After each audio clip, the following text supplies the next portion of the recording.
सरकार anti BJP जो भी गवर्नमेंट बनेगी, ये जो एआईएम की पार्टी है, जिन लोगों को हम लोग वोट देंगे उनसे पहले मुआहदा करवाएंगे कि आप जो है जीतने के बाद वहां जाके एंटी गवर्नमेंट जो भी मानी बीजेपी का गवर्नमेंट, एंटी बीजेपी जो भी गवर्नमेंट स्टैब्लिश होगी उसको आप सपोर्ट करेंगे। इसी उम्मीद, इसी भरोसा के साथ हम लोग जो है एआईएम को वोट देंगे।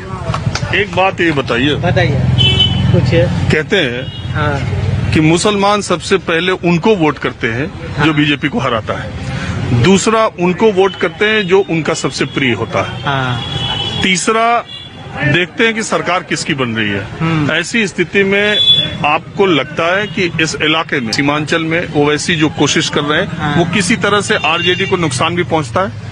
नहीं, किसी तरह से नुकसान नहीं पहुंच रहा है। यहाँ लोग जो है मिलजुल के, जहाँ पल्ला भारी तेजस्वी का है वहाँ लोग एमआईएम के लोग थोड़ा पीछे हट करके तेजस्वी को सपोर्ट कर रहे हैं। जहाँ पे एमआईएम के लोग अगर जीत रहे हैं वहाँ तेजस्वी के लोग पीछे हैं, एमआईएम को जो है सब। ओहो, अब क्या होगा सेकुलरों का, आरजेडी जैसे सेकुलरों का और कई सारे सेकुलर पार्टियों का, कांग्रेस, एनसीपी, इस तरह के कई सेकुलर पार्टियों का अब क्या होगा। बड़ा खुल के बोल दिया भाई साहब ने। तो सुना आपने मुसलमान वोटर इतना खुल के कभी बोलता है? खुल के, बहुत खुल के बोला है, बड़े साफ शब्दों में बोला है। जहाँ से ये अभी बोल रहे हैं ना, वो किशनगंज का इलाका है, किशनगंज बिहार। ये जो इलाका है यहाँ मुसलमानों की आबादी अब 70% पहुँच गई है।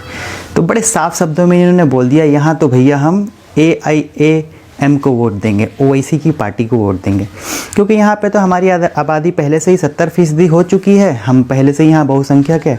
तो यहाँ आरजेडी की ज़रूरत नहीं है, यहाँ अब सेकुलर पार्टियों की ज़रूरत नहीं है। साफ साफ इन्होंने ये भी बोला कि जहाँ पे अभी हम अल्पसंख्यक हैं वहाँ हम आरजेडी को वोट देंगे। हमारा मुख्य मकसद जो है ना वो बीजेपी को रोकना है। जहाँ हमें लगेगा हम अल्पसंख्यक होंगे, जहाँ हमें लगेगा कि बीजेपी को भैया ये पार्टी रोक सकती है, तो हम सेकुलरों को भी वोट देंगे। सेकुलर पार्टी जैसे आरजेडी, कांग्रेस, एनसीपी इत्यादि सेकुलरों को भी हम वोट देंगे। लेकिन जहाँ पे हमारी आबादी 50% से ज़्यादा हो गई, जहाँ हम बहुसंख्यक हैं, वहाँ सेकुलरों की भी कोई ज़रूरत नहीं है। वहाँ सेकुलरों को भी नहीं छोड़ेंगे, वहाँ तो हम अपनी पार्टियों को वोट देंगे, वैसी जैसी पार्टियों को वोट देंगे। अब इनकी दूसरी बात सुनते हैं, चलिए। को चाटेंगे। हमारा धर्म पर अगर हमला होते रहे, एक मिनट,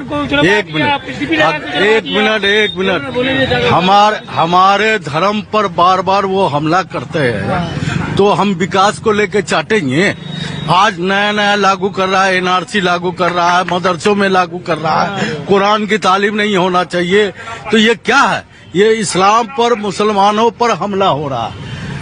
ठीक है, सारी दुनिया के मुसलमान फ्रांस के खिलाफ बोल रहा है और ये मोदी सरकार बोल रहा है कि नहीं हम आपके साथ हैं, तो ये हम समर्थन दे रहे, तो इससे क्या जाहिर होता है? विकास को चाटेंगे क्या? भैया विकास के लिए तुम वोट देते हो, हम विकास के लिए वोट नहीं देते। ऐसा बड़ा साफ शब्दों में कहा इन्होंने। इतने साफ शब्दों में कोई कुछ बोलता है? बड़े साफ शब्दों में इन्होंने कह दिया विकास को चाटेंगे क्या? विकास की ज़रूरत नहीं है। मोदी जो है ये फ्रांस का समर्थन क्यों कर रहा है? हम विकास को चाटेंगे क्या? हमारे यहाँ सड़कें बनवा रहा है मोदी, हमारे को गैस चूल्हा दे रहा है, टॉयलेट बनवा दिए, इसको क्या हम चाटेंगे? विकास की ज़रूरत नहीं है, सिर्फ मजहब के लिए वोट देंगे, क्या समझे? और सिर्फ उसी को देंगे जो बीजेपी को रोकेगा। जहाँ अल्पसंख्यक हुए हम, वहाँ पे हम सेकुलरों को वोट देंगे, सेकुलर पार्टियाँ राज करेंगी। लेकिन जहाँ हमें उनकी ज़रूरत ही नहीं है, जहाँ हम खुद अल्पसंख्यक नहीं हैं, खुद बहुसंख्यक हैं, वहाँ पे तो हम ओवैसी को देंगे, वहाँ सेकुलरों को भी साफ कर देंगे।